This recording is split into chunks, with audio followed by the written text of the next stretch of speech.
Pak Jokowi bahkan dibohongi besar-besaran. Entah yang membohonginya itu siapa, saya tidak tahu. Yang jelas produk akhir nikel itu kan sebenarnya paling keren itu lithium ya, baterai lithium. Dan dengan membangun smelter di sini seolah-olah kita sudah melakukan hilirisasi. Padahal itu pura-pura saja. Semuanya itu untuk kepentingan China. Biadab, Luhut ternyata gadaikan negara kepada Cina. Semua keuntungan nikel 90% diberikan kepada Cina. Benar-benar pengkhianat bangsa Menteri satu ini. Terakhir Menkumham buat surat edaran atau apa namanya ya, melarang pekerja luar negeri oleh Pak Luhut Panjaitan untuk memasukkan atau memberikan keluasan bagi masuknya ribuan pekerja Cina setiap bulan. Kalau yang 20, 200 itu yang tertangkap media. Tapi ternyata media tidak mampu untuk atau tidak bisa ya untuk menangkap seluruh yang masuk ini. Karena modusnya lewat Samratulangi. Dari Samratulangi dia ke Morowali. Jadi dari charter flight dari China ke Samratulangi. Dari Samratulangi angkut lagi pakai Wings Air ke Morowali. Itu yang ribuan setiap bulan di era pandemi. Nah, yang mereka lakukan adalah mengolah biji timah ya, mengolah biji timah menjadi sebagian besar NPI, nickel pig iron. Nah, itu jadi nickel pig iron sebagian besar diekspor ke China untuk diolah lebih lanjut di China. Mereka bisa membeli biji nikel dengan harga hanya 1/4 atau 1/3 harga internasional. Makanya mereka berbondong-bondong datang ke sini karena kalau mereka pabriknya tetap di China, mereka membeli dengan harga 100 misalnya per ton atau per kilogram. Kalau mereka pindahkan pabriknya ke Indonesia, dia bisa dapat 25 sampai 35 saja. Jadi setengah, 1/4 sampai 1/3 harga. Karena apa? Karena ekspor biji nikel dilarang hanya untuk pengusaha-pengusaha China itu. Oke. Ya. Jadi harga turun kan? Iya. Harga turun. Nah, kemudian dicek kan kadar waktu proses pembelian itu, dicek kadar nikelnya berapa. 0, berapa atau 1, berapa itu tidak pakai survei Indonesia atau Sukovindo, ditunjuk oleh pembeli. China sendiri yang nunjuk. Ya, ditunjuk oleh pembeli, kemudian tidak boleh jual langsung. Yang petambang biji nikel tidak boleh jual langsung, harus lewat trader. Tradernya siapa? Ya, calonnya di luar negeri atau dalam negeri? Kaki tangannya di dalam negeri lah. Oh, orangnya sedang berkuasa. Saya tidak bisa tunjukkan, tapi ya itulah kaki tangannya. Kan mereka tidak mungkin bisa beroperasi sendiri di Indonesia. Nah, kemudian kalau dinilai oleh si surveyornya ini kadarnya di bawah ketentuan, mereka penalti, turunkan lagi harganya. Tapi kan paling cuma satu yang bikin pabrik, tapi semua ini dapat gitu. Kemudian mereka kalau investasinya mencapai tingkat tertentu, itu mereka dapat pembebasan pajak keuntungan bisa sampai 20-25 tahun. Tax holiday. Jadi untungnya mereka bawa pulang. Kemudian memang akibat dari pabrik-pabrik smelter ini, ekspor kita naik, ekspor Indonesia naik, tapi tidak sesen pun balik ke Indonesia. Mereka taruh uangnya di luar negeri. Oke. Nah, kemudian tadi ribuan, kata Pak Luhut cuma 3.500 bekerja dari China-nya. Sebulan aja lebih dari 1.000. Nah, betul barangkali Pak Luhut 3.500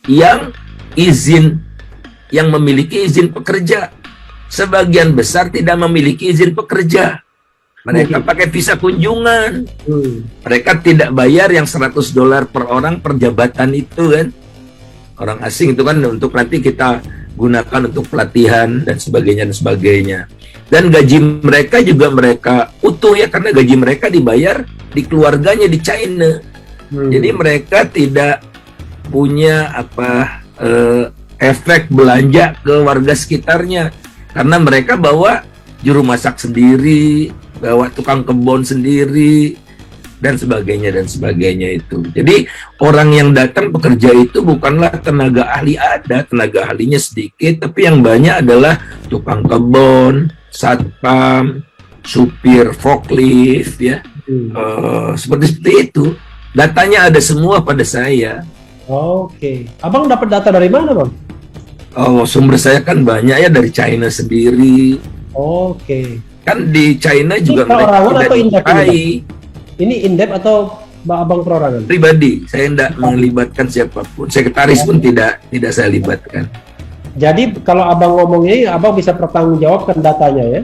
Ya, saya sudah kasih juga datanya ke staf khusus Pak Luhut, sudah saya kasih ke Pak Bahlil, ya, sudah saya kasih ke beberapa orang lah yang harusnya punya concern ya tentang ini, duduk perkaranya supaya jelas. Ya akhirnya sih baru satu soal yang disentuh oleh pemerintah, yakni munculnya larangan itu. Tapi itu larangan bukan dari seluruh nilai yang diciptakan, dari proses mengolah dari biji sampai produk-produk smelter, Ya. maksimum yang tinggal di wilayah Republik Indonesia ini 10%. 10%. Jadi 90% dinikmati oleh China. 90%.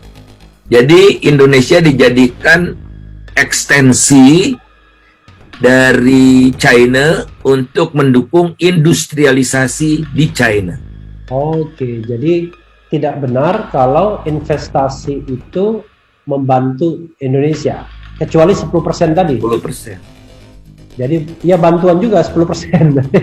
Tapi kita kehilangan potensi 90%. Kalau kerjasama mestinya angka berapa, Bang, yang paling masuk akal? Kalau misalnya kita bicara keseluruhan itu 100%, kalau misalnya itu win-win solution, harusnya berapa-berapa? Ya sebagian besar ke kita lah ya. Oh iya ya, karena kita yang punya barang kan? Ya, kalau hitungan korporasi tentu saja berapa modal yang Ya. disetor. Nah, kita punya apa? Kita kan punya biji timah, kita punya tanah, kita punya tenaga kerja, gitu-gitu ya. Iya. Artinya kalau misalnya di kasus minyak ya, di masa lalu itu bagi hasilnya 85 untuk pemerintah, 15%, 45% ya, untuk pemerintah, 15% untuk kontraktor, setelah segala biaya ditanggung oleh pemerintah. Cost recovery. Oh, cost recovery-nya, oke. Seluruh ongkosnya ditanggung, dihitung, 85% masuk pemerintah. Ya, itu pun dulu bermasalah juga ya, karena cost recovery-nya bisa naik terus. Karena ya otomatis cost recovery naik terus, karena kan minyaknya makin dalam, makin sulit didapat. Yang penting adalah tambahan pendapatan kita lebih tinggi dari tambahan ongkos. Ongkos naik, tapi pendapatannya juga naik lebih tinggi. Oke, jangan ongkos naik, tapi kemudian tambahan pendapatan turun ya. Seperti Freeport misalnya. Freeport memberikan rencananya memberikan tiap tahun itu dividen. Nah, dividen ini konon katanya sama aja dengan dividen yang dulu juga ketika kita belum mengambil alih Freeport gitu. Kalau di Freeport ini datanya dibandingkan, kan kita untuk mengambil alih Freeport menjadi 51%, kita tidak punya uang. Ya, kita pinjam. Ya. Kita pinjam. Nah, bunga pinjamannya itu setiap tahun lebih tinggi daripada dividen yang didapat pemerintah.